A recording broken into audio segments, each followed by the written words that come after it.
የእስራኤል አደገኛው የጦር መሳሪያ ምንድን ነው? የእስራኤል አደገኛው የጦር መሳሪያ ሚሳኤል አይደለም፣ ይልቁንም ስውር ነገር ነው።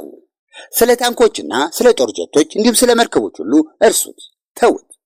የእስራኤል እውነተኛ ጉልበትና ኃይል ያለው በስለላ ወይም ኢንተለጀንስ አቅሟ ላይ ነው። ሞሳድ ይህ ተቋም በዓለም ላይ የትኛውም ቦታ ላይ ሆኖ በማናቸውም ሰዓት ላይ ጥቃት መሰንዘር ይችላል። የኒውክሌር ሳይንቲስቶችን ኢራን ውስጥ አስገድሏል። የሳይበር ጥቃቶችን በሶሪያ አካሂዷል። እንዲሁም በሚገባ አቅዶ ባልተረጋጉና ብጥብጥ በበዛባቸው ሀገሮችም ላይ አለመረጋጋትና ረብሻን ቀስቅሷል፣ አነሳስቷል።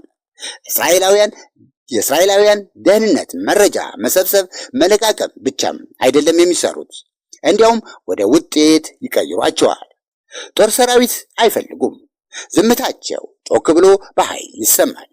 በጫጫታና በሁከት ዓለም ውስጥ እስራኤል በሚስጥር በታርጌት በትክክል መቺነት በጨለማ ውስጥ ሆና እየሰራች ትኖራለች።